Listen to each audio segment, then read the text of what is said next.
Hello, everybody. Good evening. How is everyone this evening? Yes. Could you just give me 1 second and I'll be right back.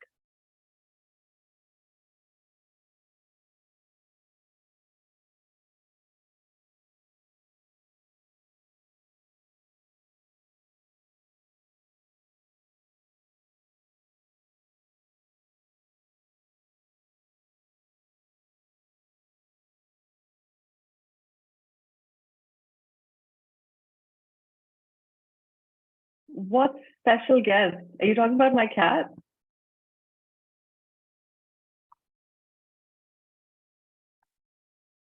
I think if it is about my cat, I think she will make an appearance in some time. She must be having a nap, which is good because we don't need distractions.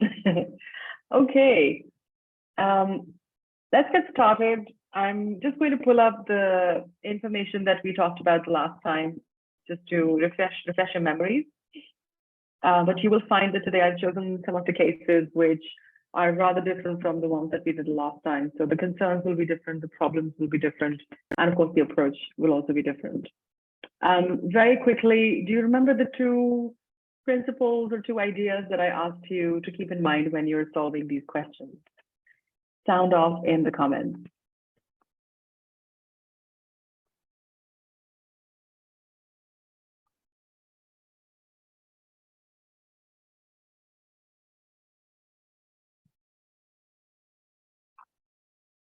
Anyone? Do you remember the two ideas that you want to remember and check your answers for to make it easy for you to identify if it's a good option or not?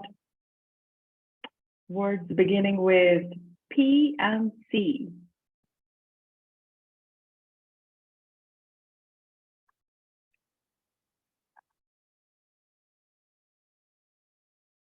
No one? Okay. Do you remember what we talked about in terms of, yes. Yes. Although it's precedent. Yes, precedent. Thank you, Priya and Mehakpreet. Yes, precedent and consequences. So we're going to remember those as well because those are just good policies to follow. But we will also add a couple more things. So without more ado, let's get started. I'm just going to leave this here for a second for you to refresh your memory. Gotcha.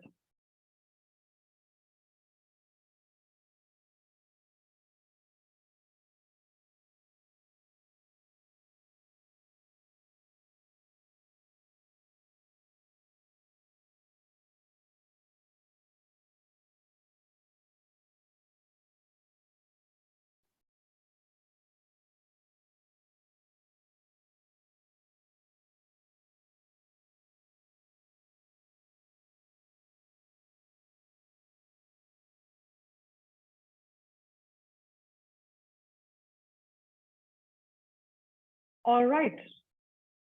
If there's nothing else, does anybody want to discuss anything or bring up before we begin?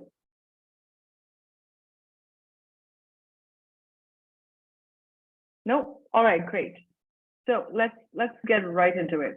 Here is oh wait, there's this as well. Have a quick look.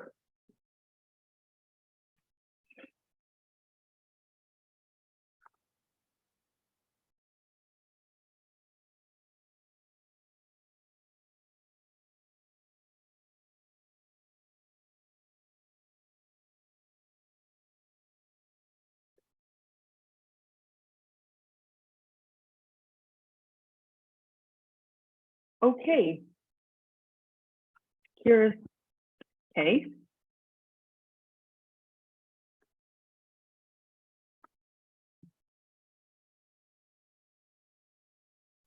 You have a couple of minutes to read, and then we will go to the questions. You know the drill.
A few more seconds.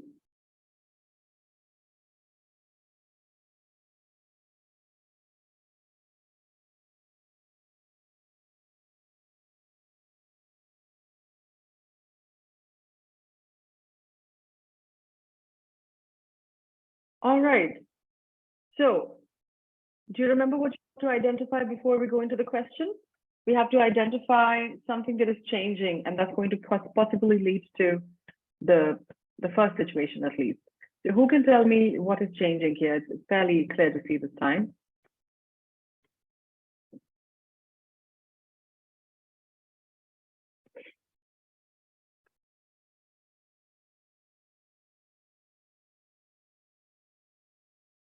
Yes, Anshita, that's true. Emission norms. And what is that going to do to our main protagonist, so to speak, main character here?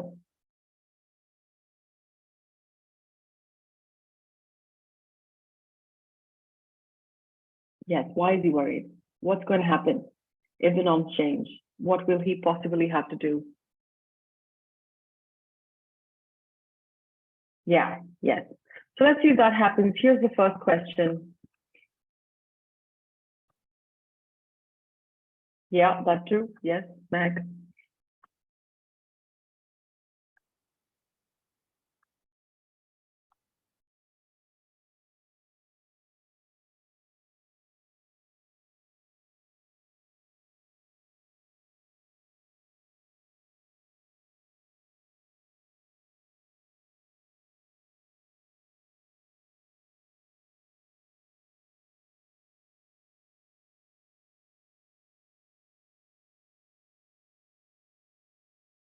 Now, before you go to the answer, let's have a look at the question. The STEM tells us that the best possible option for Raghubir to be at ease to use his SUV for some more time. So we're not looking for a permanent solution.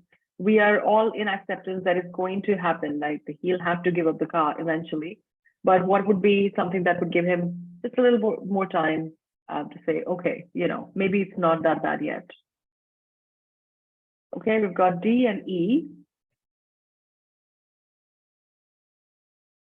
Okay, lots of E's.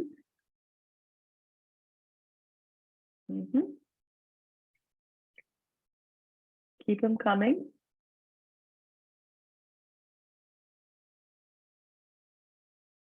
Oh, okay. Interesting.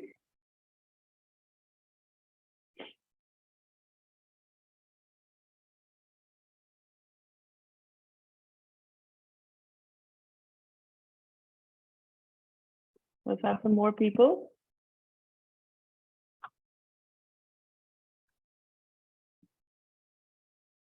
Okay, a nice mix of D and E. Who can tell me what is the problem with A?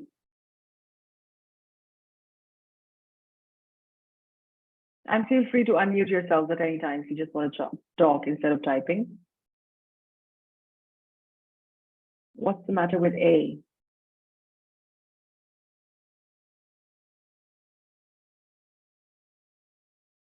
Ma'am, I don't think it doesn't keep us very away, as in it is just saying that not be introduced anytime soon. He already knows that the rules haven't already been introduced. He's already worried about the same thing which this option is mentioning about. Right. Okay, yeah, and also it's an assurance, it's not a certainty, it's not an action, it's just an opinion. And the mechanic might know what he's talking about and he might not. So it's not enough for Raghubir to take action based on, a hint, a hunch. Okay, as a sought after doctor, all the law enforcement officials, well, that just clearly indicates that there's something under the table going on and that's not ethical. And C, city has many other SUVs that are as old as his, does not solve his problem in the least. But coming to D and E, now what you can see happening in this is just a nice little curve that is rising up and up, because A is very low stakes. You don't really want to consider A at all. B is a little unethical. C is saying, well, there are other cars in the city, in the same city. D says, well, his friends who are also in the same profession have recently bought non-compliant SUVs, which means that they're going to keep the cars at least for a little time, right? At least, especially because they're buying them now. And then you have E, which is at the top, which is non-compliant SUVs are still flying into tier 2 cities. Now, we have to decide what Raghuveer will respond more to. Will he respond to E, which is talking about tier 2 cities, or will he respond to people in his own community who have similar cars and who will probably be facing similar issues? What do you guys think? And that's where the answer lies, really. I guess it is option E all the more a better option, because for option D, the norms have been already applied in the tier 1 and tier 2 cities. And his friends are buying cars from the tier 2 cities where the norms are already applied and the cars are not working there. So how does it make it a better option? Wait, I'm sorry. I'm just a little confused. Could you explain it in a different way? Ask me a question in different words? As the norms are applied in the tier 1 and tier 2 cities, and Yeah. they are living in a tier 3 city, and his friends Yeah. from his city are going and buying non-compliant SUV cars from tier 2 cities. So it is Yeah. definitely, it gives away that tier 2 cities are not, allowing those SUVs to be a part of the road because they are non-compliant over Right. there, and bringing them in the Yeah. tier 2 city is actually okay because the rules are not applied there yet. So when the rules are applied in the tier 3 city, they won't be able to, ride the SUVs there as well. So D does Which is not really true. solve this problem. But E, if in case Mm, of E, if we see some SUVs are still running in tier 2 cities which are non-compliant, so he might be having an idea that even if the norms are applied here, might be they must be given a buffer time or something like that to to cope up with it. right. So then, if they have buffer time in tier 2 cities, they will also have the same buffer time in tier 3 cities. But option E also tells us that there is a very high likelihood that these cars will be banned very soon because the rule has just come in. So whether they're flying right now or not, we are concerned with the near future, which is what Raghuveer wants to make a decision about. And in that case, knowing what his city has would be more promising and more reassuring to Raghuveer than what's happening in tier 2 cities where the law has already been passed. So the answer is actually D here.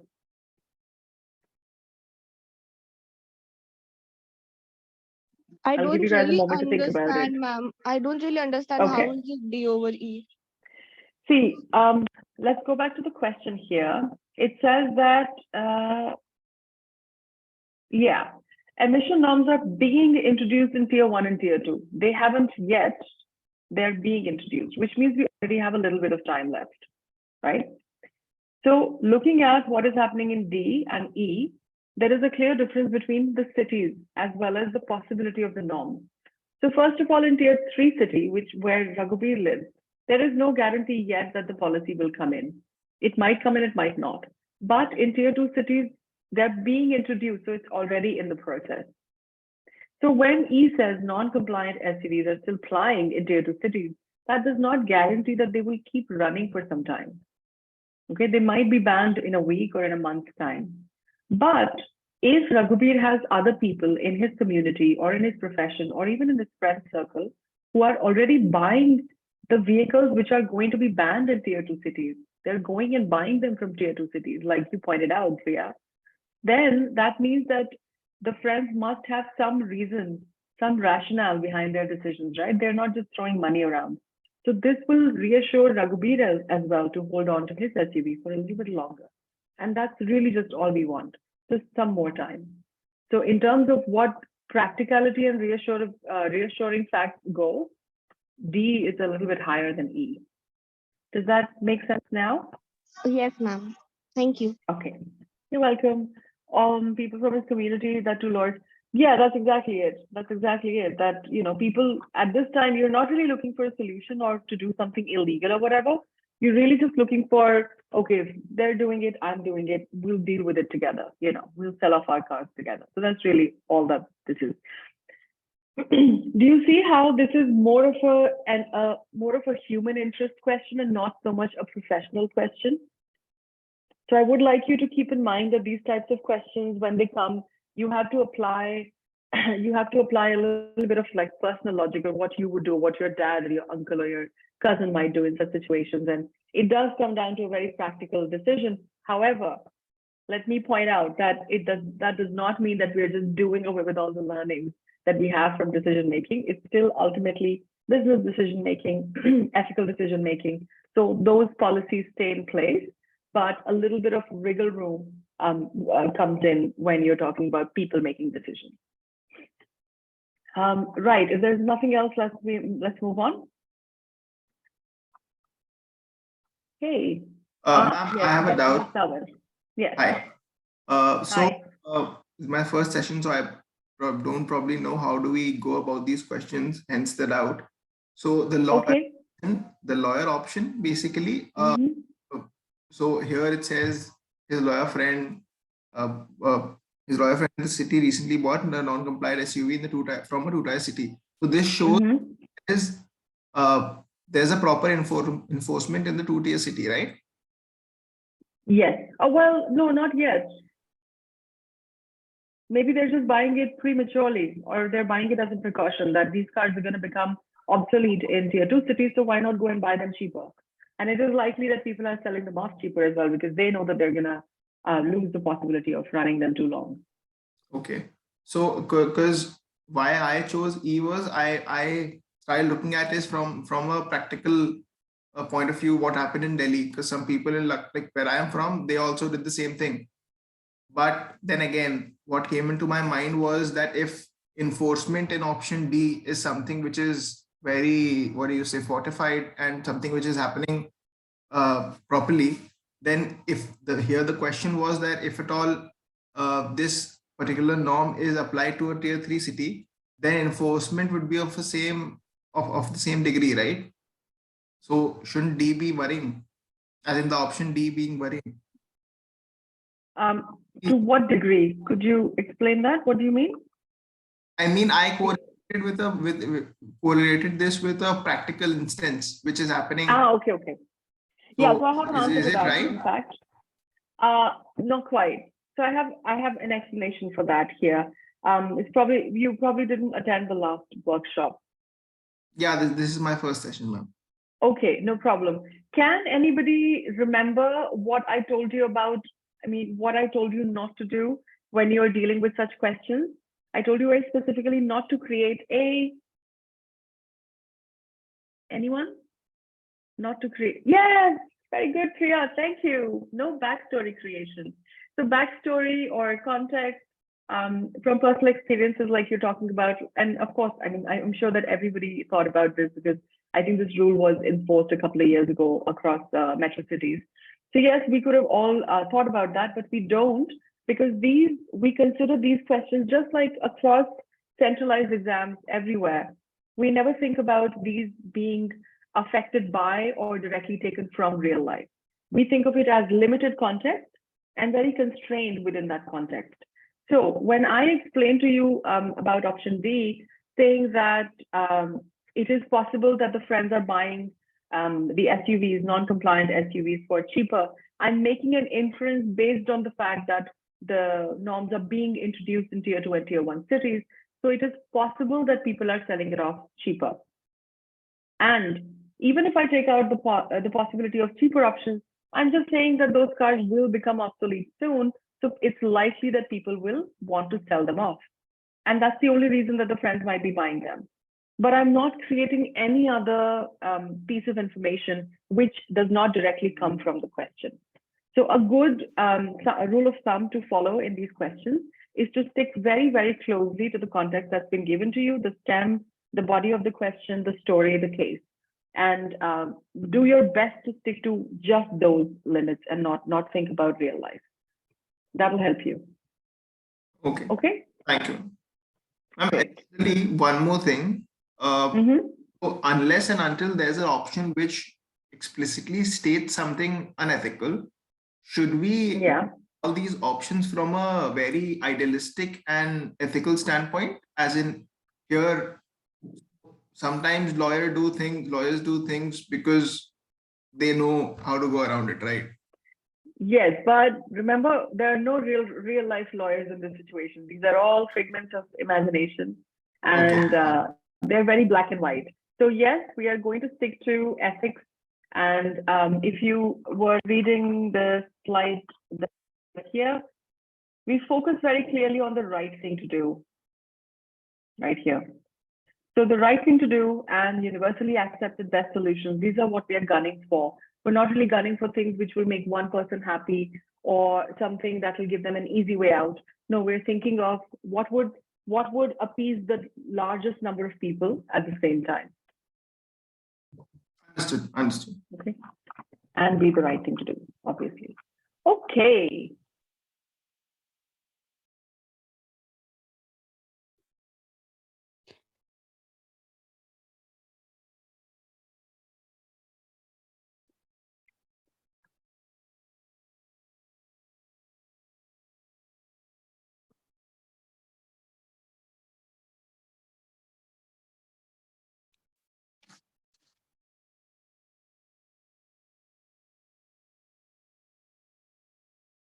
Now, if you've read the stem of the question, let me highlight this sentence right here. She wants a solution acceptable to Raghubir, gently dissuading him from using his car on a daily basis. These are 3-4 elements that you want to keep in mind when you're looking for options. Something that is a solution, so it is a step forward into the right direction, which is that of making Raghubir's transit a little bit greener. Acceptable to Raghubir, so he should not be forced or compelled into anything. Gentle dissuasion from using his SUV, and on a daily basis. So it has to be practical. Now you can read the options. Oh, okay. We're rolling in already. C and E.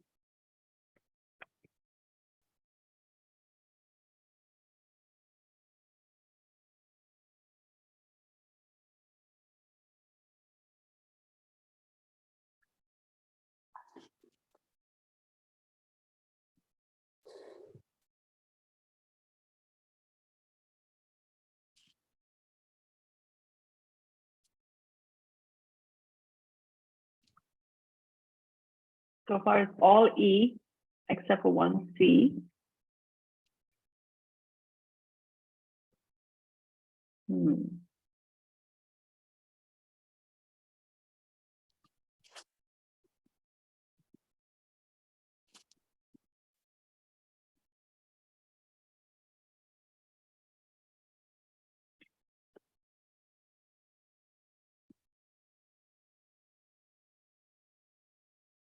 Okay, we're adding D to the mix. So C, D, and E.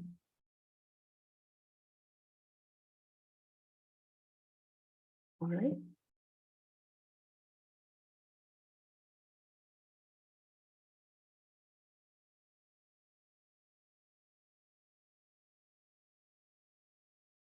So just for everybody else, what are the issues in A and B respectively?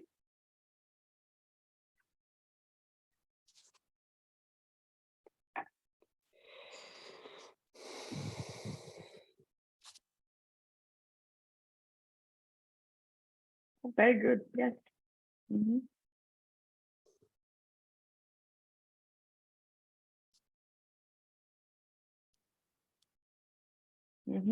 Yeah, they are taking away somebody's car and giving them a new SUV.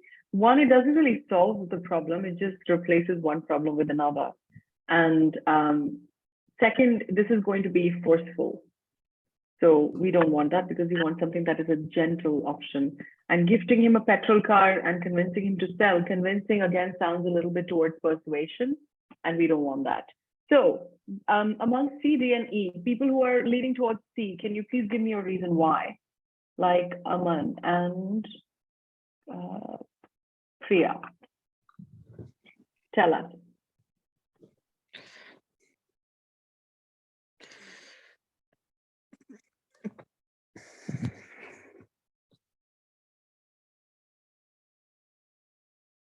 If someone's speaking, I just hear breathing sounds. It sounds like a horror movie is about to take place. The call is coming from inside the house. Is someone saying something? Okay, let me ask you this. somebody just thinking about the problem and thinking about what Raghuveer does and who he is. He's a successful doctor. He has his own clinic. He has his own practice. He has an SUV, which is like a pride and joy for him. Would he be willing to switch down his life to using public transport?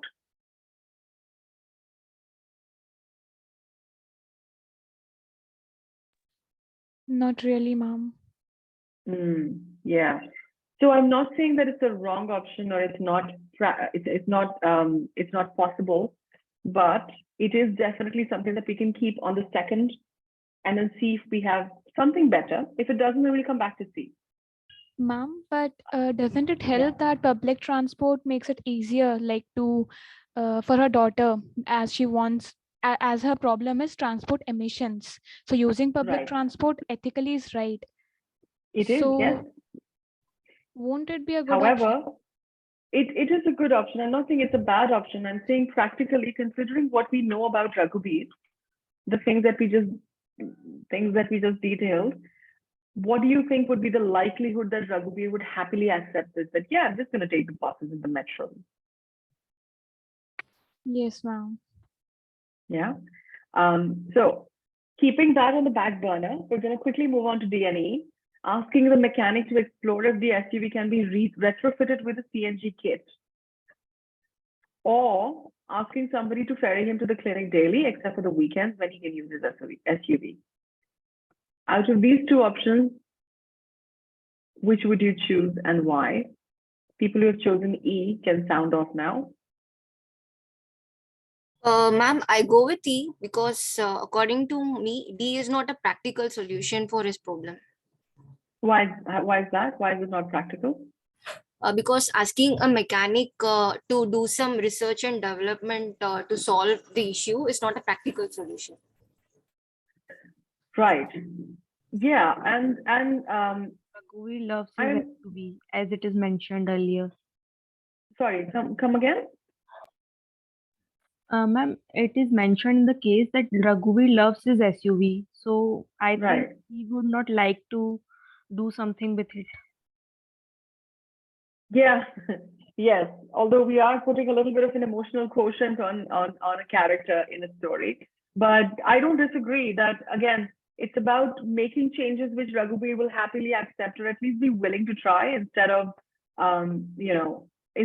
being forced or pushed into something.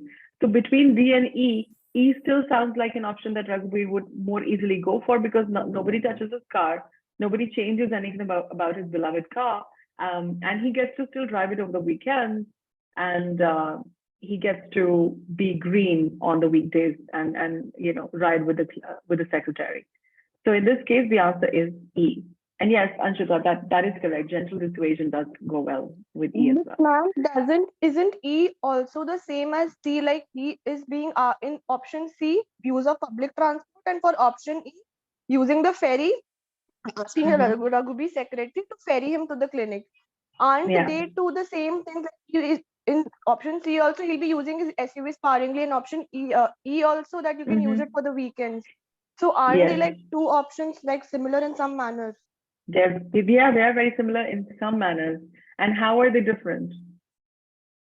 Think about, again, like I said, think about Raghuveer's life, what you know, and what you would choose in this case.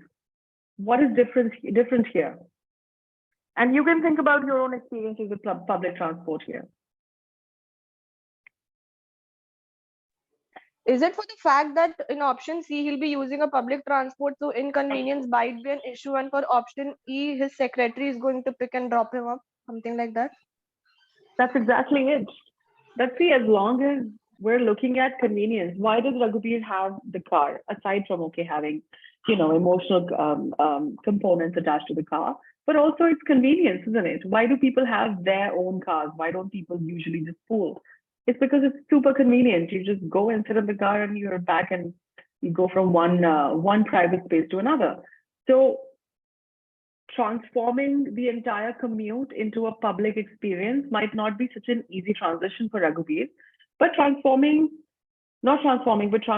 from his car to another car of a known person is a smaller transition. Yeah. So while it's not easy to say, and I don't know if I can, I don't know if it's ethically upright to say who belongs to the elite section of the society. So while I mean, amongst this group, we can say that yes, doctors do tend to do rather well for themselves, and especially if they have a clinic, if they have their own practice, it is logical to assume or even conclude that they might be doing well. But let me also say that for decision making, you do not need to know, nor do you need to decide the economic and financial standing of a person vis-a-vis the society. That is not something that you are expected to do. Okay, so if you are unable to identify, an economic, person's financial standing, that's fine. That is not. They will tell you if they want you to think that somebody is rich or poor. They will tell you. Yeah. Okay, so that's that. If there's nothing else, yes, I have a Krishna, clarification here. Okay, let's have Krishna first, and then Harshini, you can go. Yeah, sure. Okay, ma'am. Like with D, can we eliminate it also in a way like thinking the STEM part of the question says like what is a way where we can dissuade Raghuveer from driving his SUV, but this option D doesn't dissuade him, right? It is actually providing him a kind of, if possible, a kind of an option to keep sticking to the SUV. So in that way also we can eliminate option D. Like it's not a dissuasion in any sense, I guess. Yeah, it isn't. Yeah, it's just still going to be the same SUV. Yes. Yeah, you're right. Just trying to stick with the STEM question. So in that sense, we can eliminate it. Absolutely. Yes, that is correct. Okay, that's it. Thank you. Harshini? Yeah, so Anya's problem is that she's concerned about the private transport emissions, right? If we choose option E, so it is also regarding the private transport emission, which is the secretary car. So how this solves her problem? Because now instead of at least... Yes. Yeah. Well, now at least instead of two cars, it's one. And out of those two cars, one is a diesel guzzling SUV. So that is definitely a win. And again, to point out the obvious, if you think about the solution that will be acceptable to Raghuveer, that will be practical, that will be the least troublesome, you will still want somebody to have car from a car instead of suddenly a bus or a metro from a car. Yeah, I just agree with your point regarding Raghuveer's transmission or transformation. Yeah. But here, daughter's problem is not, I mean, there is no solution. The solution is not found, right? Because it is also the secretary's car and there will be a transport emission as well in the same car. So her problem is resolution, right? But yes, Harshini, but also let's not assume that public transport do not have emissions. Every transport has emissions. But if you look at the STEM that we are trying to find the answer for, best dissuade Raghuveer, not best solution for Anya. Anya will have to settle in this situation because there is a emotional component that is involved in getting rid of the SUV. So we're not going to harp too hard on getting Anya what she wants. Instead, we're going to think about how we can make it easiest for Raghuveer to choose an option which he will stick with. Okay, I get it. So so always think about who needs to be the focus of attention in your STEM, and your STEMs will tell you that. Yes, Neil, I agree that it's written that he's a reputed doctor. So we can, that's why I said that. I mean, thinking about Raghuveer's life, I don't think you'd be very given to the idea that now he's just going to start traveling in buses. Okay, next up, last question for this one. So sorry, when I was making this PPT, I forgot to add the STEM of the question. The STEM is simply that you have to choose the best order of out of all of these 5 options, like you've done before. So feel free to write out the options as you're reading.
QTSBR.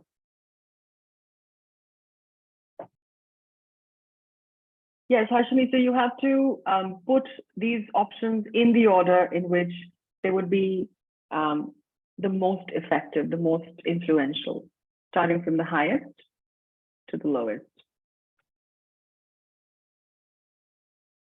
QTSBR.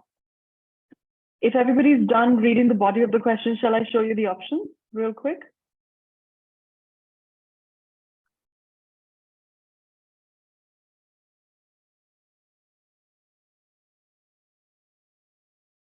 Two starting with Q, two starting with T, one starting with S.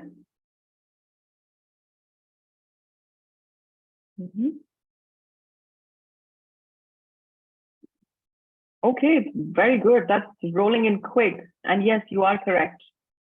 That is A, QTPSR.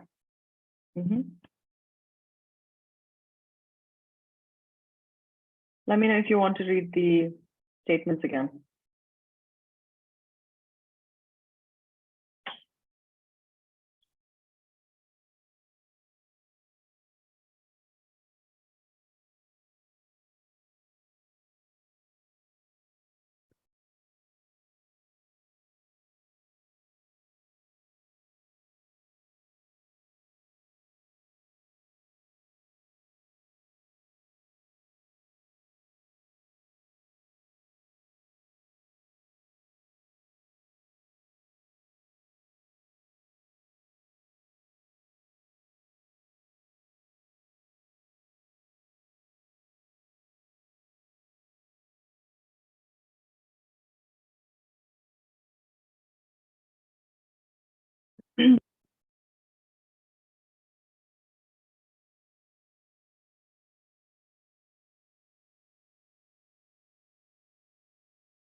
Okay, some sort of question. Not Q.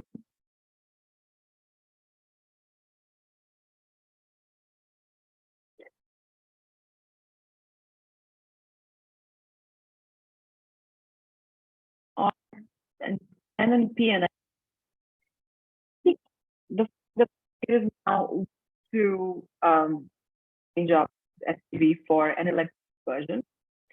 If you please understand why R will come. Yeah, so I'll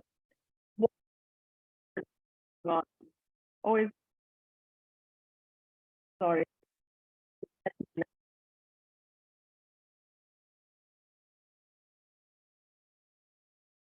Give me a few seconds.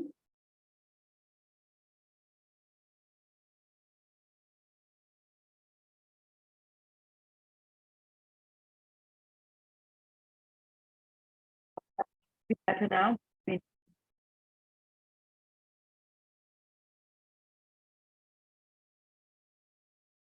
Okay.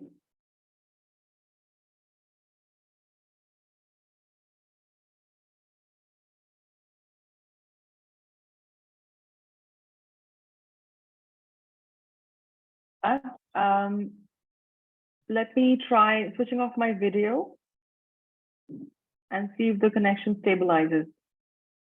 Okay, great. I switched to 5G, but I can see that my connection is having some trouble. Sorry about that. It should sort itself out in a few minutes. Okay. So as I was saying, the first thing that we're going to do is think about what would be the first factor for Raghuveer to start thinking about it. So the first factor would be he wants a car. He wants a car that is as similar in experience as his old car, right? So for that purpose, Q has to be the first thing, because unless he knows that there is an electric SUV that can nicely replace his existing SUV and not cost him too much, that's the start of it. That's where he starts.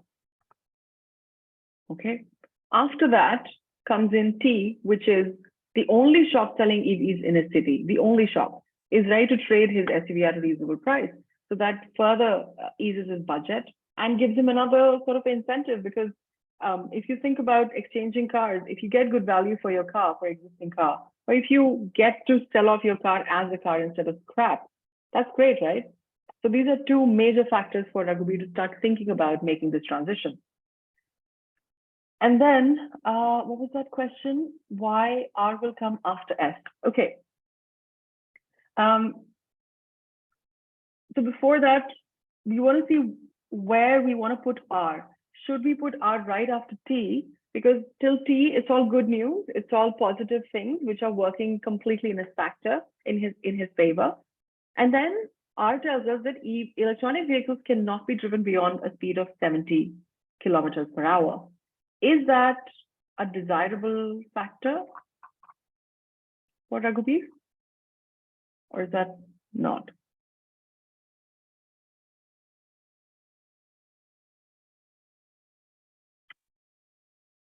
It's not desirable, right? That's not something that's going to help push him over the edge towards changing. It's going to actually say, well, I'm not sure, because if I'm not going to be able to speed in my SUV, what is the point? But so we're going to keep it for later. And then we look at the others as well. Electronic vehicles within Raghuveer's budget can cover his daily commute, but not the long ride. Now, we've been told already that he has not been taking long rides for a long time. He just uses his SUV for the 10-minute daily commute. So that is another little check mark. It looks like it's a negative, but it's actually a neutral positive, because it doesn't lessen anything for the SUV performance, and it gives Raghuveer the option of riding his SUV every day. S, new charging stations on the main highway connecting his city, the closest metro city, may come up. So that is another push in the direction that Raghuveer wants to take, because if in case he should find himself in the possibility of driving longer, he has charging stations. So it's not going to be a deterrent for him that, he cannot take out his electronic vehicle. And then finally, because we have to put R somewhere, we're going to put it at the end, because that's really a deterrent. That's not really a benefit, that you cannot drive the car very fast. So that, I hope, answers the questions by Anshita and by Bakhtavar.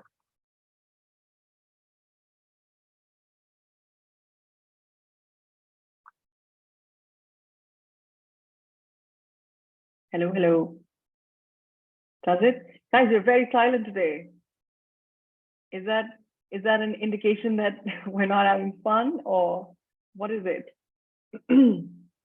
Okay, great. So if there's no other doubts here, we're going to move on. Yes, to the next case. Okay. So the answer here was AQTPSR. Here's the second case.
All right.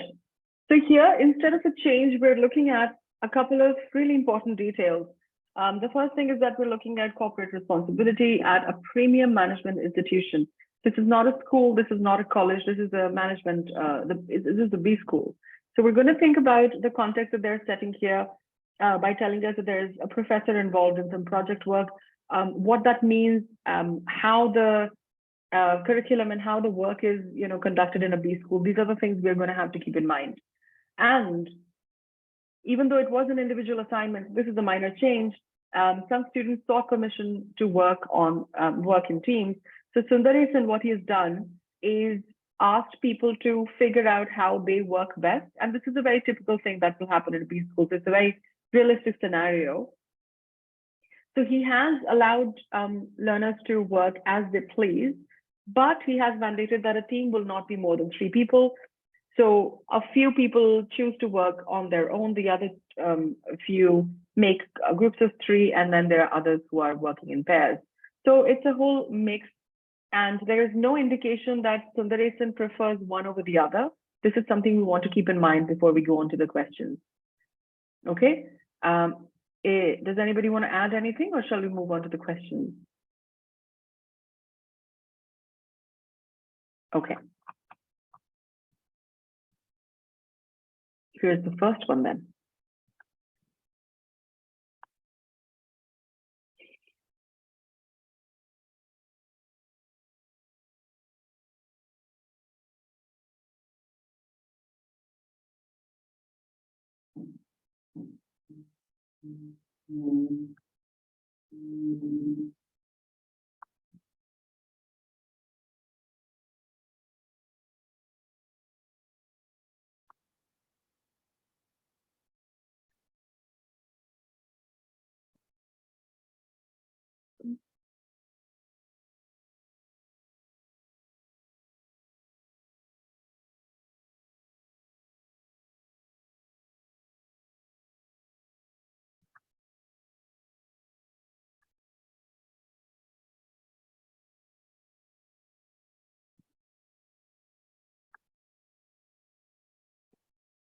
Okay, keep going. C and D so far.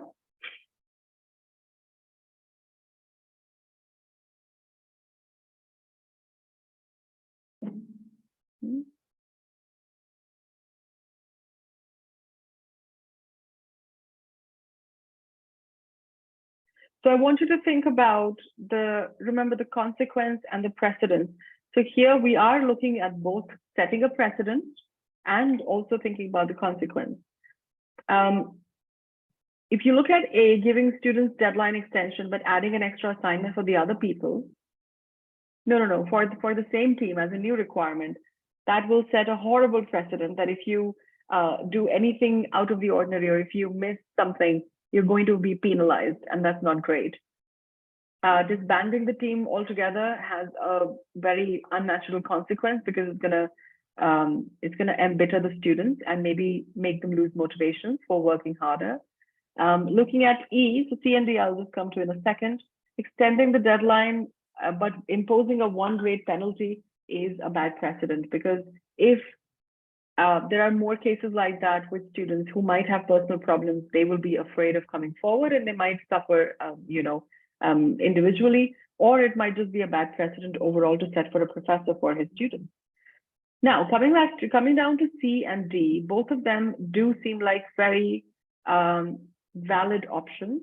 So what my question is right now, why don't you ask yourself when you're choosing the option, which one will have a better consequence?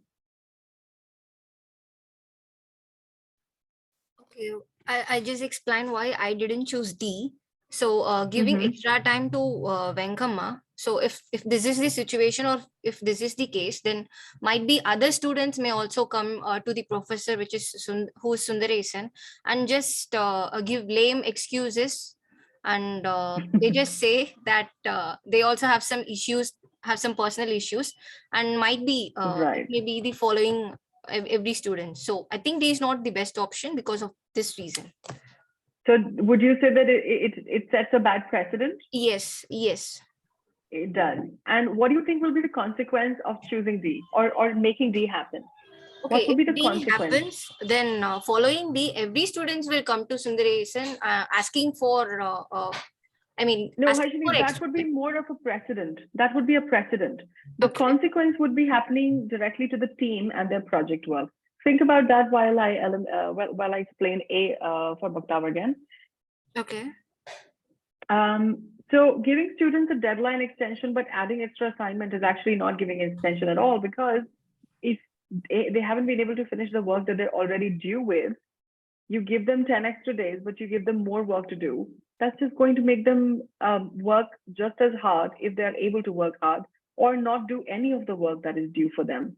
So that does not carry the right precedent. It carries the wrong consequence as well. And it does not produce anything. It does not cause productivity. It hinders productivity. Yeah, Paksavar, does that? Yeah. Okay, Japanjot is saying professionals should be able to separate their life work issues, but then again, they're students. Yes, and that's exactly where we come to a head when we're talking about business studies, business decision making, that these are, of course, decisions that need to be made with a professional mindset, with, you know, the greater good in, at the back of our minds. But also remember that we are all people, and they're all people in terms of, you know, what their characters are. But we're looking at real life human problems. So you want to come closest to the real life human solutions that are applicable to a larger universal audience. So coming back to C and D, we're looking at D and not thinking of it as a great option, because the consequence, Harshini, were you able to guess what the consequence would be on the team? Yeah, yes, I could. Yes, tell us.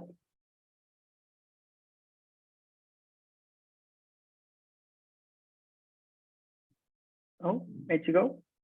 Okay, I will say. So if you have a team of 3, one of them has had a problem, one of the people who's not that person who has a problem goes to the professor, asks for extra time, gets extra time, but for that one person, and the other 2 people who were actually concerned for the third person have to work extra and make up for the lost time and the lost work.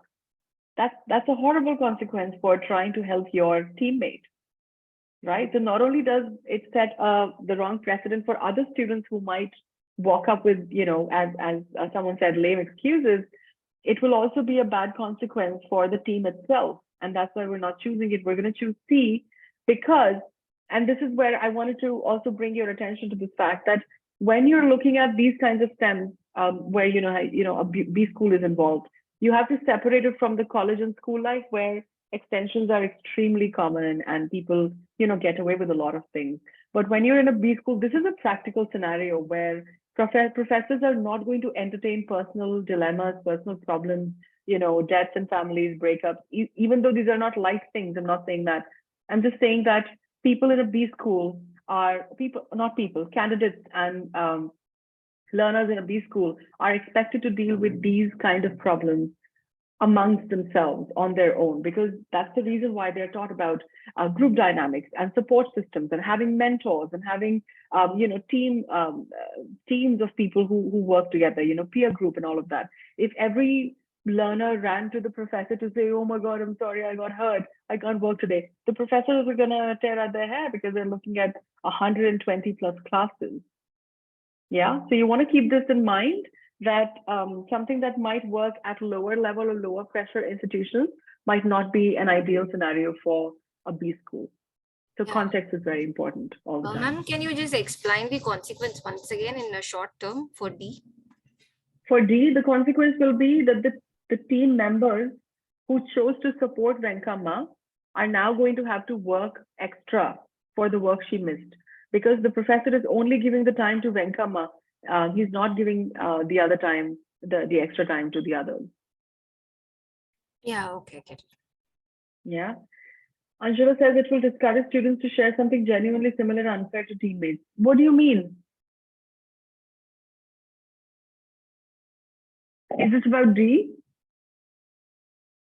Yes, Laktavar. Although I eliminated D, but my rationale was completely different. As in, all right, tell us. So I might be wrong, but so I looked at it as if the professor gave Venkama extra time, and he asked the other 2 to stick to the original deadline, but it was a group assignment, right? So how exactly are they gonna like go about it? So that's very similar to what we said as well. Yeah, that's very similar. That Ultimately, if it comes down to 2 people out of 3, for whatever reason the third person is sitting out, it is unfair on the other 2. And it's going to also affect the quality of the project work produced. So yes, you're right. So in questions like these, like your rationale was very clear. For me, C, appropriate reason why I went with C. So if let's say there's a much more closer scenario where 2 options seem right, but one of them have something. So I would put in D as a, let's say, cloudy or cloudy this thing option, because if we say how will they go about it, right? We also So the answer here, sorry, were you saying something more? Yeah, I was saying that should we keep this as a factor to eliminate as well? Like in RCs, we generally, like Masi sir told us that if at all there's anything which is not complete, you can straight away eliminate it. So is that something that we can do here too? Something which is not complete. In the sense that if it doesn't completely solve the problem. So here. Yes. Yes, that's Massey's correct in saying that. And yeah, because you will see in another question as well, that if you have too many variables being produced by an option, that's not a great option to go for, because you're going to have to do a lot of guesswork. So a simpler way to control elimination or do elimination control is, like I've been repeating, and I will keep repeating, is precedent and consequence. To set a precedent, every option will somehow either set a precedent for other people, or it will produce a consequence for the people involved, okay? So if it sets a bad precedent, you don't want to choose that option. In this case, giving Venkama extra time will set a bad precedent because other people might take it up as an easy way out. And it will also set a bad precedent for the team members, because they will think that instead of being appreciated for supporting our team member, we were given extra work to do, which she was not able to do. And on the other hand, it also has bad consequence on the quality of the project work produced. So you can ask yourself these 2 questions. What is the precedent being set, and what is the consequence, possible consequence of this option? Okay? Ma'am? Yeah. Ma'am, but in option C, not listening to the student doesn't set a wrong precedent, as in the students are not heard. No, so here, that is an addition that we are making from our end, that the professor is not listening to the students. That's not the case. See, if it's a serious problem, if it's a problem that is pertaining to the work that they're doing, for example, there is a rift in the group. In fact, not even a rift, there is a hurdle that they cannot cross amongst themselves, because these are adults. You see, these are not children. Anybody who's going to a B school is not a child. So for them to go running to their teacher saying, hamari ladai ho gayi, that's exactly what it is, or mummy ne dant diya, that kind of thing. So low stake problems are not the professor's headache. So it's not that they're not listening to the students, it's just that they're choosing what sort of conflict they want to intervene with. Oh, okay, I got it. Thank you. Yeah. Where does it talk about the team member supporting her? That feels like a story that's not existing. Okay, no, we're not assuming it. We're simply saying, so we do know that Abbas went to the professor. So there is definitely some sort of, what's the word I'm looking for? A camaraderie, a sort of teamwork that is happening, because look at the words that are being used. Venkama, his team member, distressed by the death of a grandmother, could not work on her bit. So Abbas is requesting a deadline so she could finish her part. So there is definitely concern. And that shows that they are supporting her. So we're not creating a story here. The story is right here. Yes, Japanjo, does that clarify this for you? Still, that's a little stretch from my point of view. That could simply be, okay, that's fine. I mean, it doesn't really matter. I see it as the words that are shown here, which is distress and request. These are conducive to the fact that I see concern. If you don't see concern, you're just thinking about the project work, that's also okay, as long as we both arrive at the right answer. And this is not very far from, we're not very far from reaching the same answer, so it's fine. Unless you have a different concern. Excuse me, ma'am. Yeah. Ma'am, they have chosen to work in a team themselves in the first place, right? So Yeah. for option D, when you mentioned that it is unfair to the other two, if the professor asks them to stick to the original deadline, weren't they already aware of this consequence when they were, because it was an individual project initially, and they decided to form a group themselves. So Yeah. I don't quite get how it is unfair to them to have the original deadline, because it will be the same deadline if they were working individually. Yes, but remember I told you in the beginning as well that in the body of the question, there was no preference that they should or should not work together, or it's better to work in a team, or it's better to work individually. No such preference was made clear. So that means any person working, whether with people or without, is fine. And there should be no extra consideration given to people working individually or in groups. Now that they are working in a group, yeah. Yeah. But then in option C, then wouldn't Venkama not contribute to the... No, we don't know. Maybe the team members are able to handle it. So this is a future projection which we are not worried about. That's not our concern. Our concern right now is to handle the conflict that is arisen right now, which is of how to go ahead. So the best solution would be to figure it out amongst themselves. This is not something that should concern the professor. Okay. Thank you, ma'am. Yeah, welcome. Also, Japanjo, I think just very quickly, we don't say that be all unless we're dismissing something that's a little high-handed. So we don't say that be all, we say thanks. Just a texting thing. Okay, if there's nothing else, we'll move on. In fact, we've just sort of solved the third question here, but it'll still be fun to do it.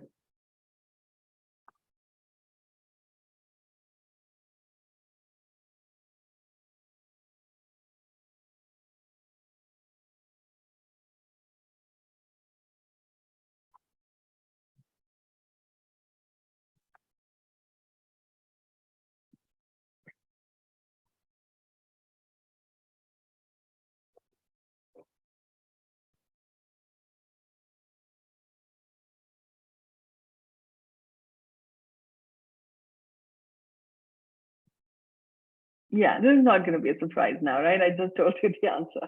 There is no special consideration. Everybody gets the same end of the stick because everything is okay. Individuals, teams, pair work, it's all allowed. So I'm guessing there are no conflicts or no questions in this one because it's very, very clear. I'm still going to give it 10 seconds and then move on.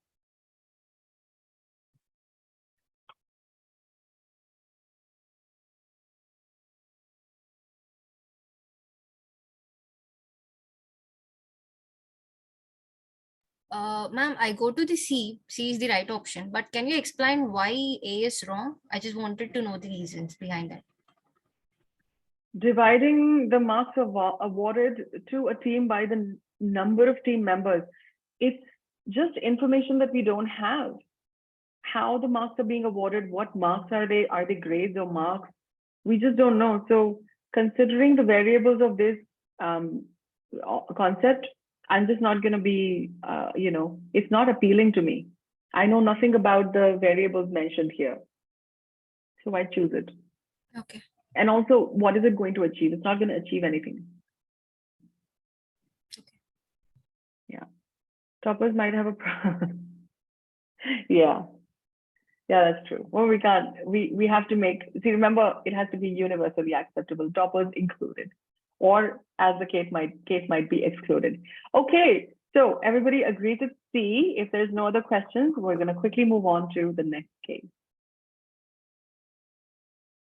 All right, then. So this is getting interesting. Do remember what we've learned from this one, that you have to think about the full context and not just the characters, the setting, the little bits of information which are scattered across the case as well as the stem of the questions. And you have to keep the lines as black and white as possible, as non-gray as possible. Because the minute you go into the gray territory, you start adding details from your information, from your lived experiences, which are just not allowed. Unless it's like an obvious one that the sun, the sun comes up in the east or something like that, although horrible example, I'm sorry about that. But unless it's something as obvious as that, like a guitar is a musical instrument, everybody will agree to that. Don't add details from your personal information. That just doesn't work. Okay, here's the third case. Oh no, there's the third question, sorry.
Let me know when you're ready to see the options.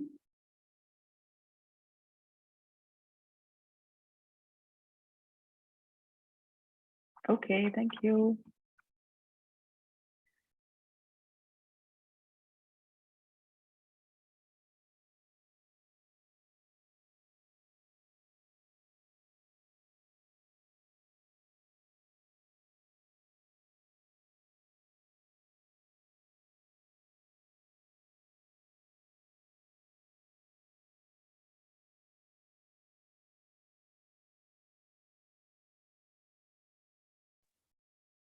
Ma'am. Excuse me, ma'am. Yes. Could you please scroll up the screen a bit, because the notification of people answering is hiding one option for me. Ah, okay. Is it better now? No, up, like that's going a This? bit more, a bit more. Okay. Thank you. Yeah, that's it. Thank you. All right.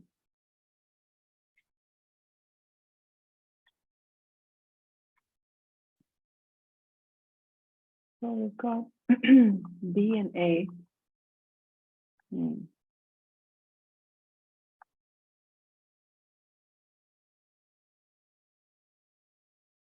Okay, this is really interesting. Lots and lots of A's, one C, a couple of B's, but just setting the context straight in the previous answer, I think has given you the right idea of how to go about this question. So I'm glad to see that. Because the answer is indeed A. B is F grade to Ashi and Anvi and spare others. So why do you think this will create a problem? Will it be a bad precedent or will it be a bad consequence or neither or both? I thought about this question in a way that if reward is not being split, the punishment should also not be split. It should be, if the group is being rewarded, it should be punished as well. Yeah, perfect. So it sets the right precedent of following the rules as much as possible. You know, not bending the rules for just one person or two people or whatever. Good, very good, black and white. Team members share their teammates' punishment.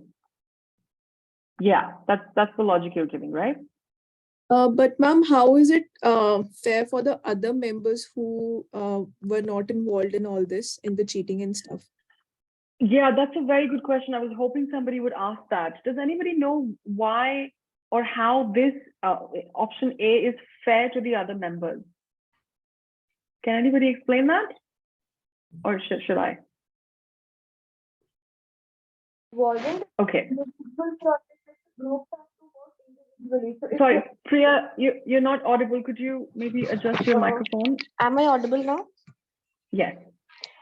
I thought about it in this way that since they were given projects as individually or in groups in whichever work they are working, they are not supposed to share their work with other groups as such. So if they are doing it, it is on them and not, even if one person is doing it, the group is liable for it. That how could you do that? Because it is your work and your project that you're going to be graded for. Yeah, that's exactly it. That's it. If it's teamwork, it's teamwork. See, again, we're going to question the logic of wanting to be in a team. If you are working in a team, then everything that happens to the team.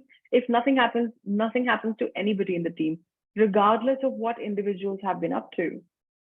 And that is how it works in B schools. That is how it works that is how, in fact, forget B schools, because if you've not been to a B school, then there is no reason why you should have this information. Doesn't matter. Crap that.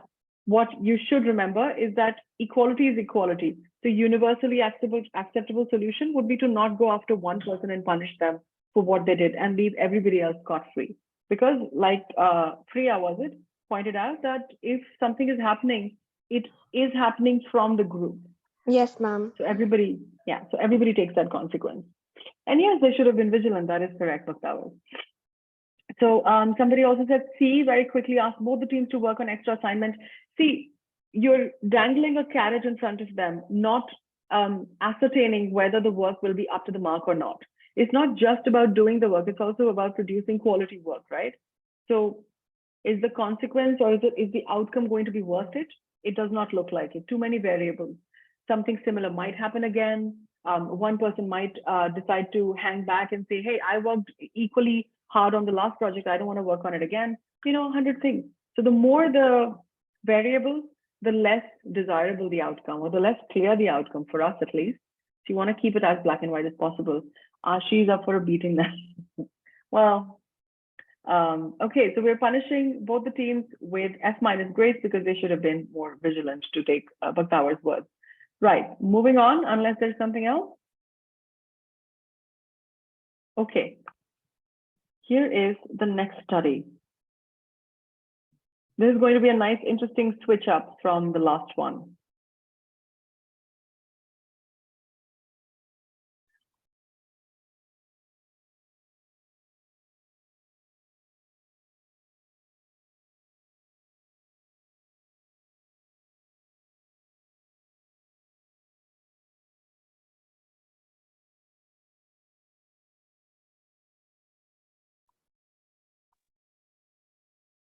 All right, I'm sure everybody is ready with, it's already finished reading.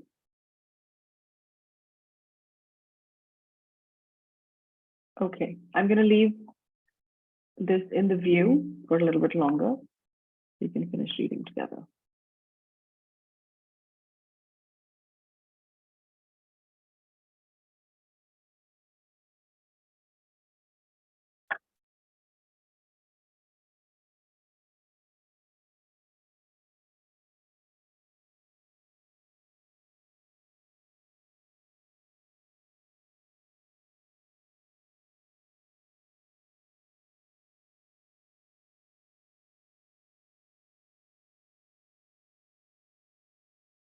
Okay, I'm scrolling up to the options now.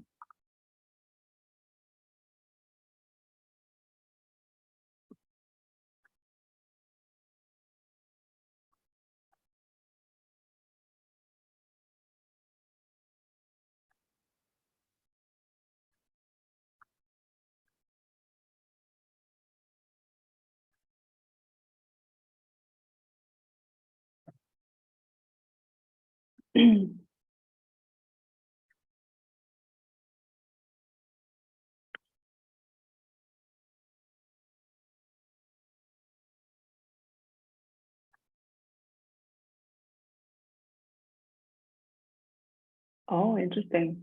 D.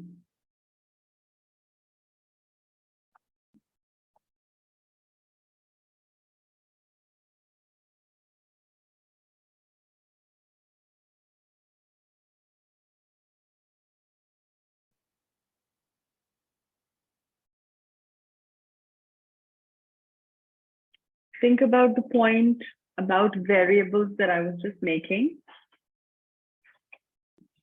And keep in mind how much of the future we can predict logically from the given information, just from the given information.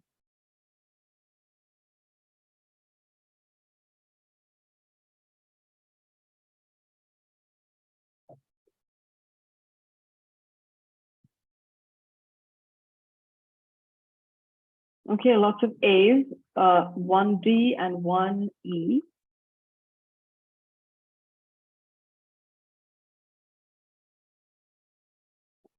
So we can see why B is a very weak option. It's just talking about an unknown element that we have no control over.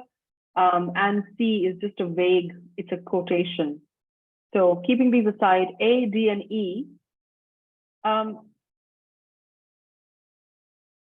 In fact, the correct answer out of A, D, and E is clear only for one single reason, and that is a practical predictability. So in both D and E, we are having to predict a certain amount of future, which is not in our control. So covering insurance costs, e-commerce has begun charging a delivery fee from last year. Whether that is true or not, this does not really give us a lot of ground to cover in terms of increasing profits. And it just like it changed policies last year, it can also change policies in the coming year. So there is a bit of, not a bit of, in fact, there is a large spot of doubt here. And the similar logic applies to E as well, that recently customers from a nearby village have come to the small shop and they might stop in the future. Who's to say? So remember, in critical reasoning also we follow the same thing, that something that has happened in the past is no guarantee that is going to continue to happen in the future. So you can't take that as a surety, it's not a certainty. And instead, if you look at A, which is the answer, the people are still saying E and A. Anyway, even though e-commerce offers a great range of choices, villagers prefer buying readily available products. So this statement is given as a fact. It is not something that asks you to make further deductions. It does not ask you to make further projections about the future. It's just telling you this is the truth. So if this is true, then this is the best reason for the small shop not to reduce current discount offers to the customers. Tell me people who have chosen D and E if this makes sense. Somebody was saying something? Yeah. Thought A was a strong option initially, but then when I reread the stem, I realized that it was asking not to reduce the current discounts offered to the customers. If let's say if you're saying that A is correct, must be. But if A is correct, then why does the shopkeeper has to keep like all the more give a discount? As in, he must have a customer base which would want to buy readily directly from the store, right? So why does he have to give a discount?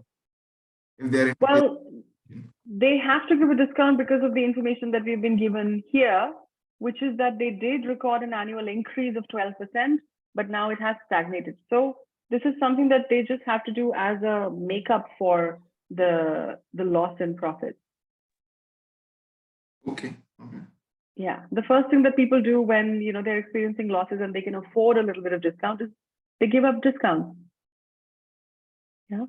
Okay. Japanjo is saying still surprised. Who said that? Yes. Krishna. Yeah. Like, could you please once again explain like why A is the answer? Like, I guess you were explaining and I lost you because of bad connectivity. Oh, okay. Yeah. All right. So I simply said that looking at B and C, these are really vague options which don't really leave a lot for us to follow. And D and E are both requiring us to make a certain amount of prediction or a certain amount of future projection, neither of which are encouraged. And instead, A is worded as a fact. It's just a statement which is true. So we can take it as true. And if this is true, then that gives us a very good reason for the small shop to not reduce the discount, because they're hoping that villagers will still readily buy from the small shop instead of going online. Does that answer your question? Yes, ma'am. Like pretty much again, like going with the black and white stuff, not thinking about the gray things. Yeah. Exactly, because then the minute we go into the gray territory, we have to add details which we don't have access to. Exactly. Okay. Japanjot, I don't quite understand your point. There's not an option that mentions 2-week delivery compared to a straight up buy. Would that not? Actually, it does. Like, now that you've told the reason behind A, what Japanjot said is it's not just they've not just mentioned every period, but then again, if they prefer going up and straight up buying, so that is, I guess, covered directly, right? Yeah, 2-week delivery compared to straight up. So are you saying that it will become a good option to consider the 2-week delivery? No, I'm saying the 2-week delivery, not directly, but indirectly is stated in A, right? I mean, they have the villages have a proclivity of buying readily available products. So they okay. So you're saying that even then A would still be a good option. Yeah, so it covers that bit, what I'm saying. Yeah, readily available options, yes. Not having read the option, I want to pick something that mentions how not having read the options. Okay. Although I would recommend very highly that you read the options, because not because you will make the wrong decision or anything, but the minute you start creating the narrative in your own head, you've already lost half the battle and you're going to have to work even harder to come back into the content. So don't do that to yourself. Instead, read the options and think of them as your only access to information. It'll just be easier for you to get to the answer and faster, because DM questions have a notorious have a bad name for being really lengthy. Sometimes the last time we had really long questions, and at times just not just because you're a slow reader or whoever, or you're bored. You're sometimes just bored because you have reading comprehension to read, you have critical reasoning to read, so it's enough already. So you want to keep your attention span as tightly wound to what's happening on the paper as possible. Okay.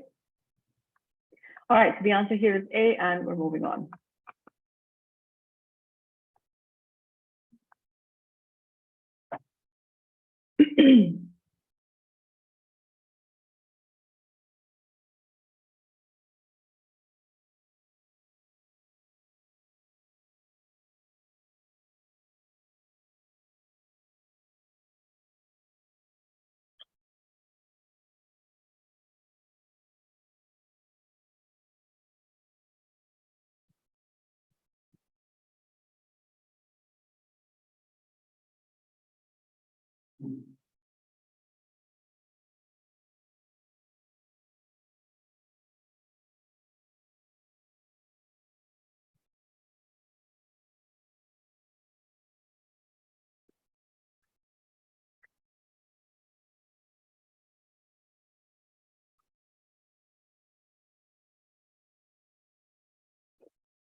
Oh, look at that, a landslide of E. All right, very interesting. Pramit has said A. Let's have a look at what A is. Pramit, I invite you to read A and E very closely and think about what is the one change that is happening in A that is not happening in E. And it's a very important change considering this bit.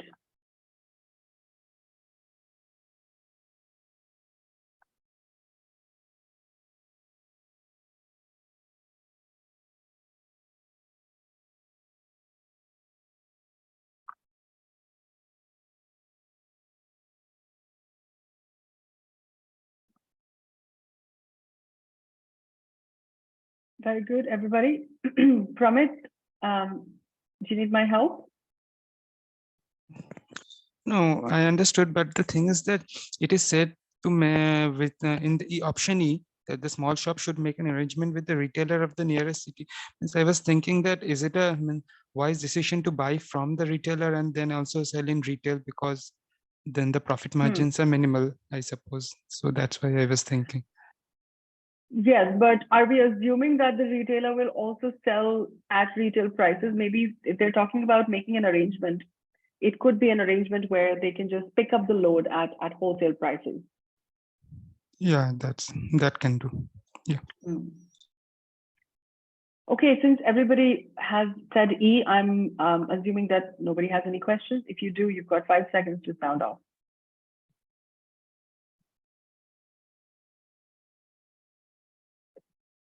Moving on then. This is the last question for this case.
People saying that it's B. Do you remember something that I said just last question when I said we're not looking at a couple of options because we'll have to do something about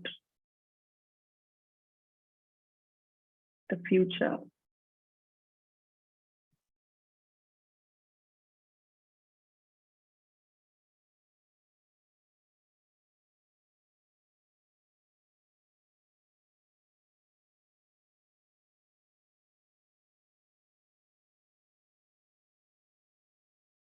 Okay, so I'm just going to pose a question to option B.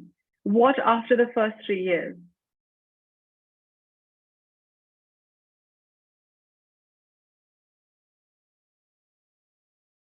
Anyone? What after the first 3 years? Are we guaranteeing a success in this alliance? We're not. Do we know what's going to happen after 3 years? No, we're not. We don't. And equal to the revenues earned from repairs the previous year. Would that be sufficient for the franchisee to be a successful venture? We don't know. Too many variables and the projection of the future. These are both very bad and unappealing options for us. So we are going to go with A, which gives us a fact. Revenues, excuse me, from repairs are expected to increase by about 3 to 5% annually.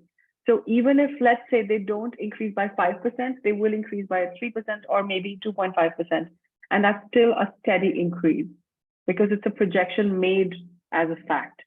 Whereas for the first 3 years, emerging brand will offer a fixed amount based on the revenues from the previous years.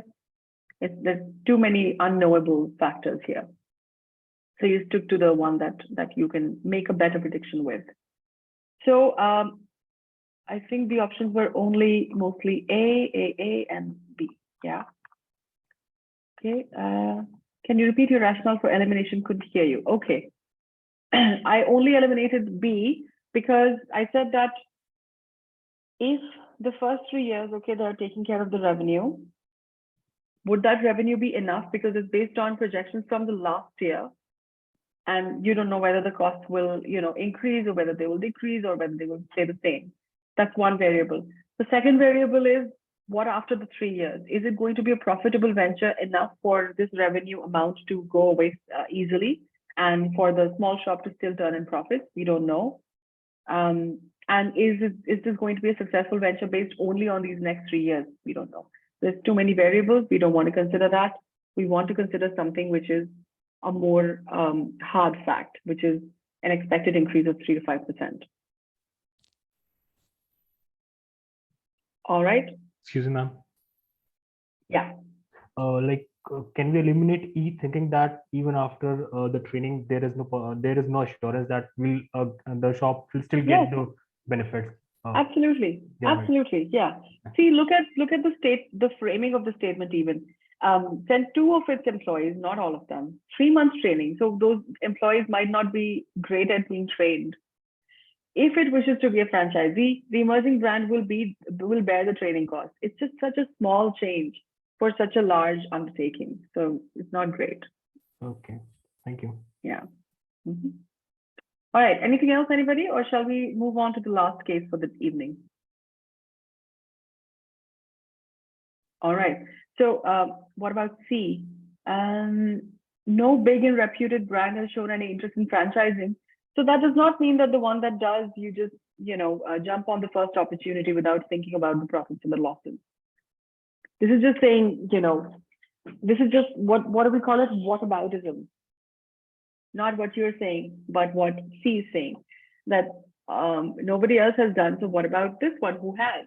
Doesn't matter whether it's a good decision or not based on the business outcome, not on the availability of franchisees. Desperation in one word, please. Sorry, say that again. I mean, like sort of a desperation if I would just jump on the very single opportunity which I get. Yeah. Considering three. Exactly. I mean, exactly. Considering C. Yeah. Okay. Wouldn't that cause skepticism, if anything? What would?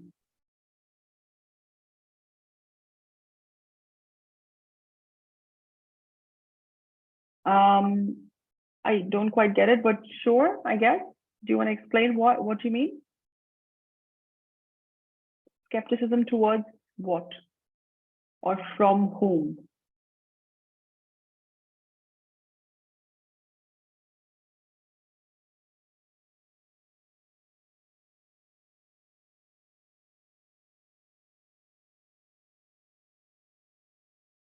Okay. So on behalf of other people. Yeah, sure, yeah. So again, I mean, the unknowability of what this option or two of these options present is too great, and we don't want to waste time considering these things. Okay. All right then, moving on.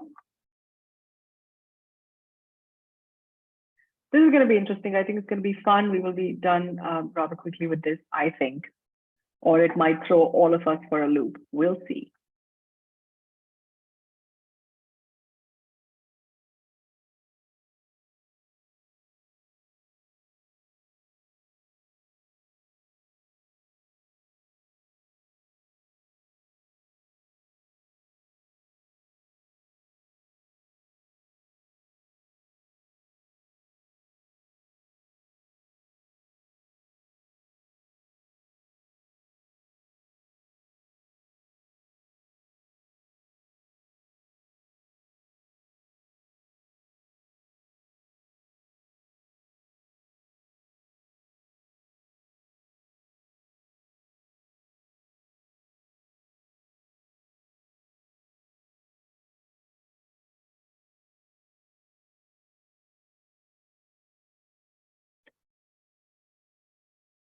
All right.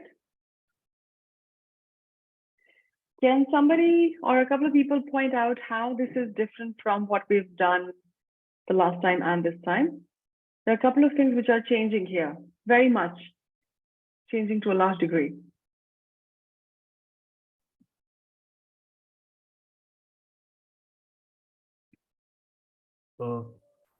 May I?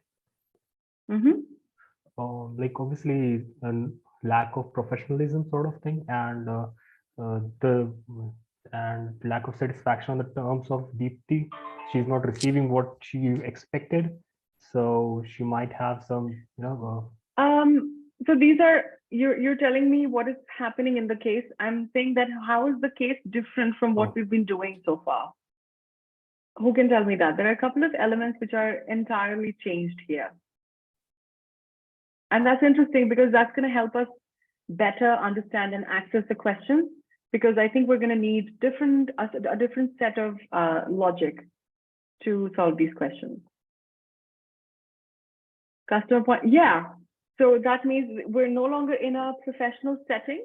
We're in a private domestic setting. That's one thing. Yeah, so we're looking at a customer point of view. And another thing is that it does not involve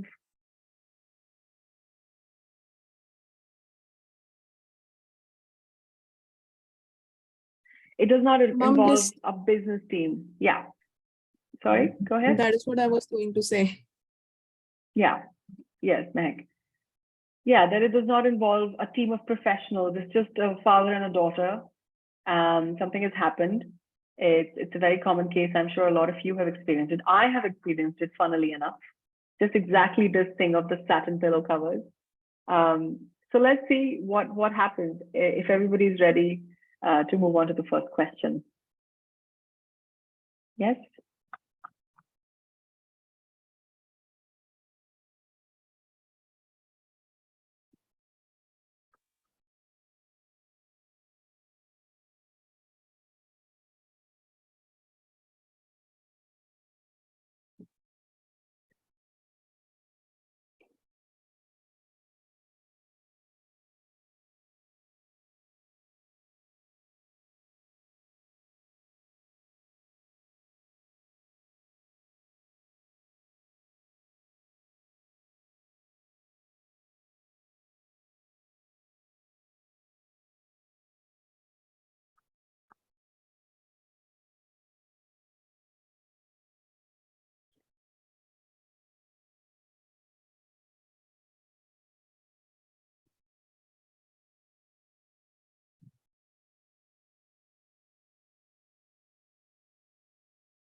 Yeah, good going, guys. That's it. You've hit the nail on the head.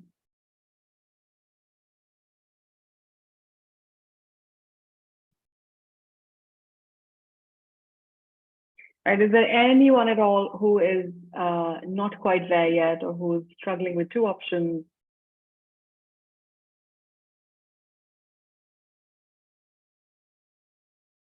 Okay, B or D. Right, yeah.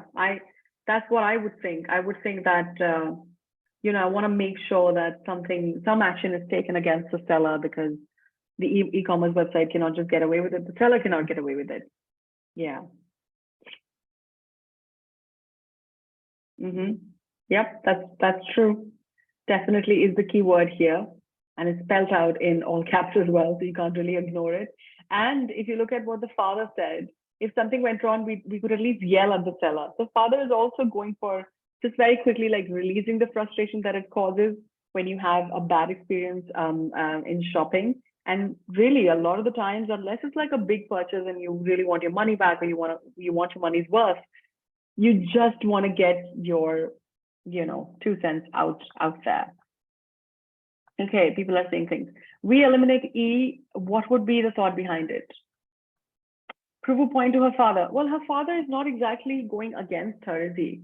So she's not really in a place to have to prove anything to her father. The father is just saying, the father is not saying anything. He just says that the balcony curtains need changing and let's go to a local shop. He's not exactly questioning Deepti's decision to buy online. So that's something that we are adding to it. And how could we eliminate C? An active social service. Why would we include C is my question to you, Pravit. What is the social service here?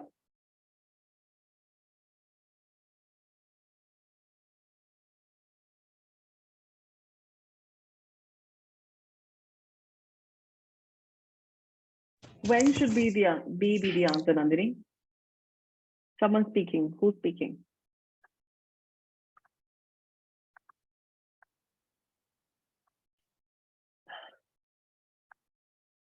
Just leaving feed. Does IG stand for I guess? Just leaving feedback, even if -1 won't coerce the e-commerce website. Yeah. So you agree that that's why we're choosing D.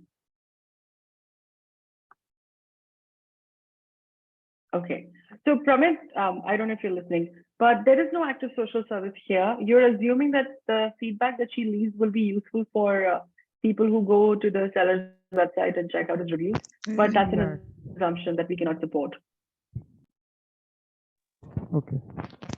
Yeah. All we know for sure is that she will release her frustration. Exactly. So the fact that what will she definitely achieve? She will definitely not achieve anything beyond that. And yeah, I'm just thinking of Amazon and how they react to bad seller examples. And I think you will find the questions coming up very revealing of some very real life patterns. But I think we are in a safe space here to not assume or not put our real life learnings onto this question. So we're safe. Okay, if everybody else is all right with their answers, yeah. Ma'am, isn't punishing the sellers an add-on to releasing her frustration? It could be, but So why is not it be? definite? Is the punishment definite? Oh yeah. Is it assured? No, it's not. No, it's not. Cool. Yeah. Okay, here we go.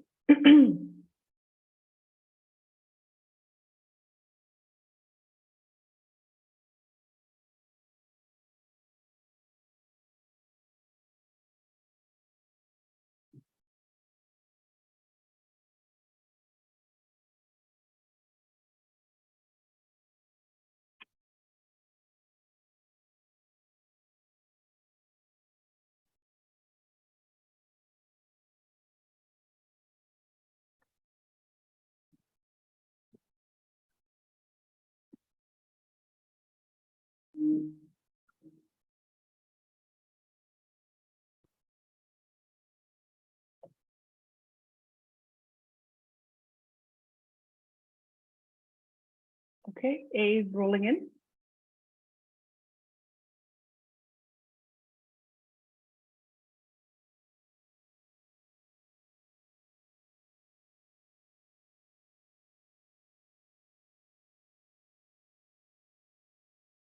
Everyone else still selecting. Remember, the STEM asks you for the ideal response.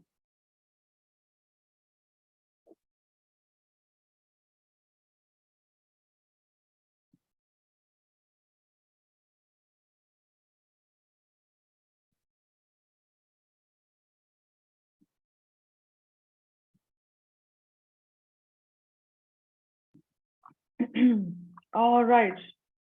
All A's. That is correct. A is the answer. As you can very well see, we have an E amongst us. She should retain the feedback but about 3-star as a consolation measure. Okay, such a simple question. Consolation for what?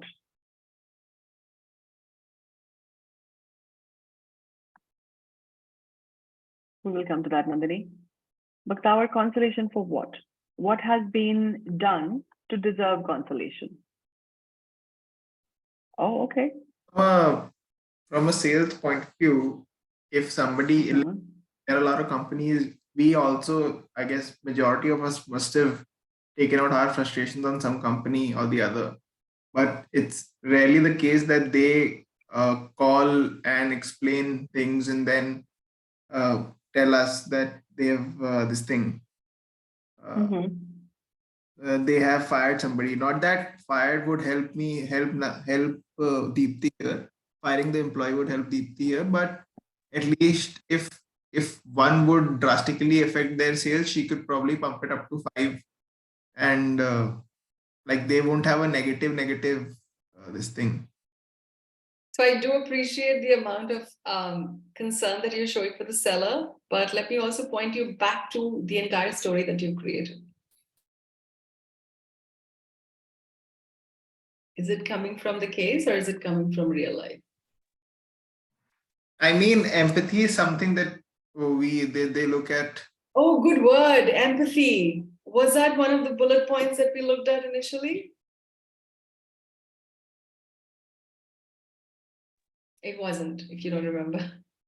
I mean, we do think of empathy as a value, don't get me wrong.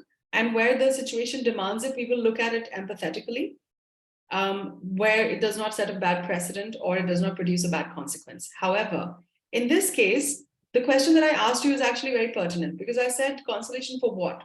So all that the sales head has done, forget about the fact whether sales heads reach out to people or not. That is not our concern. In this case, what is happening is the sales head is reaching out. So given that it is, what he or she has done simply is ask her for a change of rating because the employee has been fired. Why was one person fired when this clearly could have been it easily could have been a problem with the entire staff? Maybe they're just labeling things wrong, and that might not be that employee's fault. And go ahead. Yeah. So no, that's pretty much it. That there is nothing fixed for what's her name, Deepthi. Nothing has been changed for Deepthi. It's just a sob story that has been given to her to say, please increase our ratings because our sales are getting affected. That has no bearing on her decision. Correct. Because it makes sense. I just looked at the pointers that I'd written, and I remembered that she already gave them a chance earlier, right? As in, yeah, she did ask for an exchange and played, yeah. Correct. Yes. Okay, lots of comments here. Let's see. Her purchase experience was terrible. Period. If they fired someone, yeah, exactly. Yeah, she can come back and give another 5-star review when they do better. Okay, I'm coming to B and D as well. D, if we consider same seller as same website, she should not again. Yeah, exactly. These are the variables are changing here, so we cannot consider D. We don't know if they actually fired their employee. True. Yeah, this could just be a fib. Although, like I said, firing one employee for such a a foundational error also does not say anything. It just says that maybe the company acted too frivolously. But again, that's not our concern. Nothing has been fixed for Deepthi, and that's what we're looking at. For D, does she need something new to buy? Wouldn't that be an assumption? Yeah, exactly. Why are we asking her to spend more money? Okay, and finally, B, she should retract and award 5. Yeah, no, because how do you know that the employee punished was the one who was concerned, and whether the employee has indeed been fired? So remember, the point being that we look for something that is universally applicable. So we are not really looking to get somebody fired from their job. We're looking for a brand to do their job properly. They're selling something. They're saying, we're going to sell you this, give us money. You give your money and they send you something else. The only thing to do here is to change it to the correct product ordered. And they didn't do that. So now there is no base on which they're demanding a 5-star review, except for saying, oh, please, our sales are getting affected. That is ridiculous. Okay, have I answered everybody's questions? B, D, comments? Yeah, I think so. All right, moving to the last question for the evening.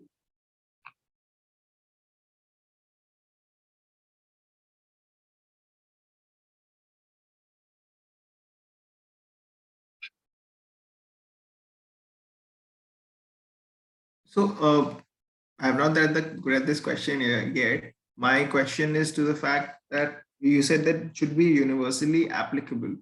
Mm-hmm. Hello? Applicably acceptable, yeah. Yeah, acceptable. So, but here earlier when we were starting off with the question, we had also said like it's not something that should be said, but it is here. It is a person. I think it's an individual's decision, right? Is what we are emulating. Yes. Not our organization. No. So wouldn't it have some let's say some emotional aspects attached to it as well? No. Whether it's an individual, whether it's a company, whether it's a whole organization, the principles of solving this question remain the same, which is that you're looking at something that everybody will be happy with, or everybody will most likely accept as the right thing to do. So don't think that just because it's one human in consideration now, emotions are going to get involved. That can happen at a larger level as well. Okay. Yeah. Answers are coming in. D, D, B, or D, B. Okay, but her dad likes them. I guess D is better. Okay. D and D. So if you look at the letters of the answers here in this set of questions, 3 questions, they spell out a very telling word. And I think that will give you the answer to the last question as well.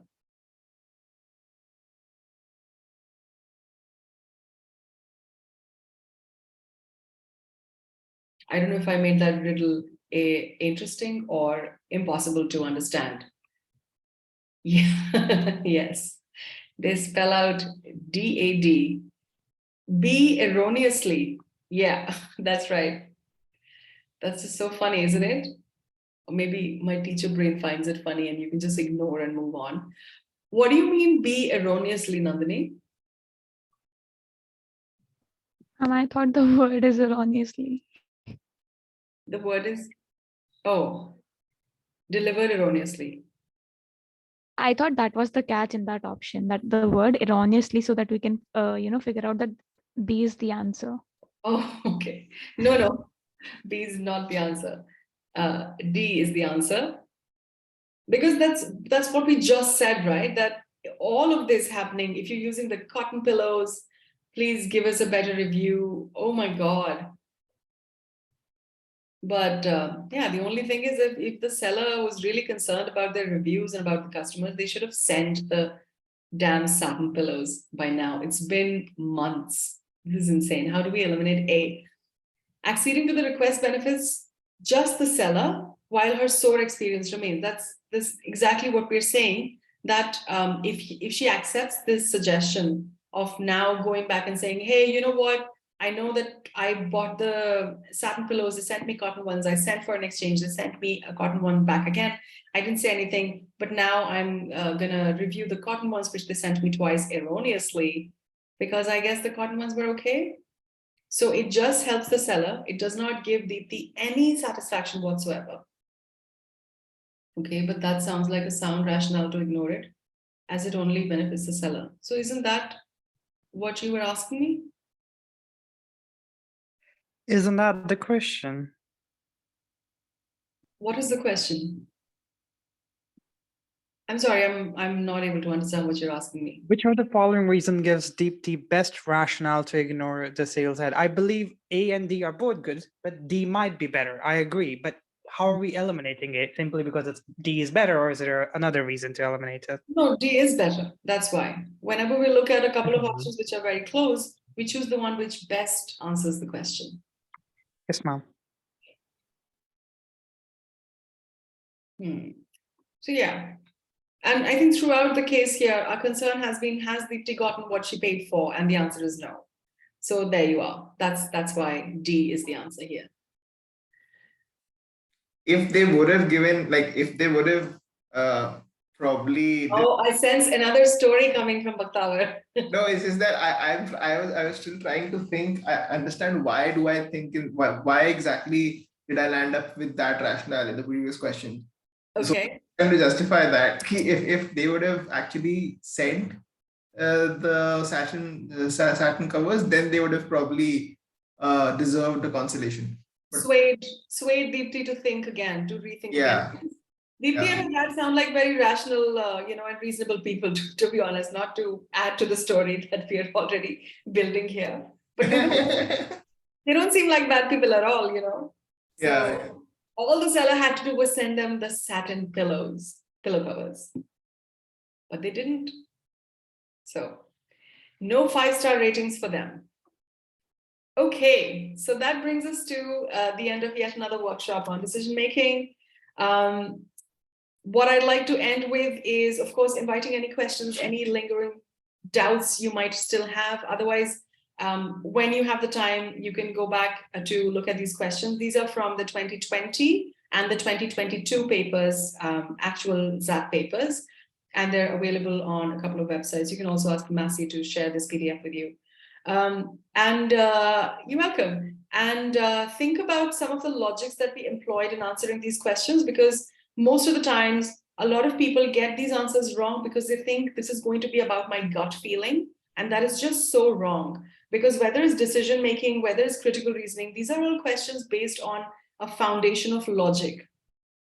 They're not coming from individual perspectives, individual emotions.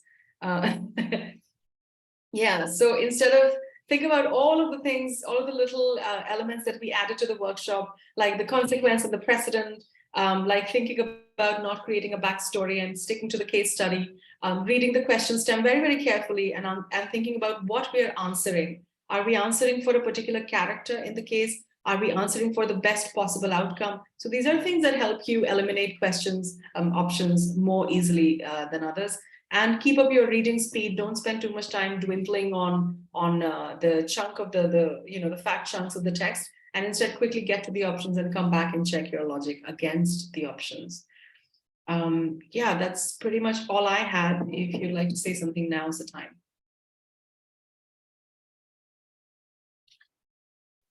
Thank you. It was fun for me too.